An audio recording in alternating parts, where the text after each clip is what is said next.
আধাৰ card থকাসকলৰ বাবে আহি পৰিছে এক বৃহৎ ঘোষণা। ডক্টৰ হিমন্ত বিশ্ব শৰ্মাই ঘোষণা কৰিছে এই কথা, যিসকলে টকা লাভ কৰা নাই তেওঁলোকৰ বাবে এই ভিডিঅ'।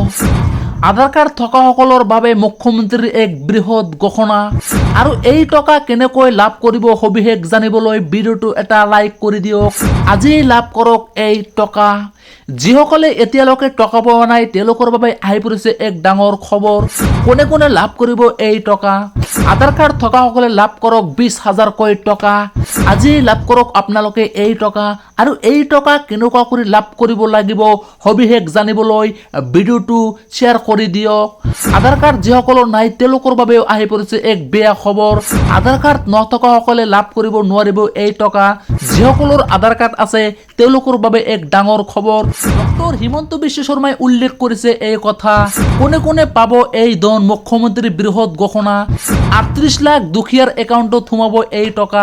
অসমৰ ভিতৰত 38 লাখ মানুহে লাভ কৰিব পাৰিব এই টকা। সবিশেষ জানিবলৈ ভিডিঅ'টোত এটা লাইক কৰি দিয়ক। কোনে কোনে পাব এই টকা সবিশেষ জানিবলৈ ভিডিঅ'টো শ্বেয়াৰ কৰি দিয়ক। আজি আপোনালোকে লাভ কৰক 20,000কৈ টকা আধাৰ কাৰ্ডৰ জৰিয়তে।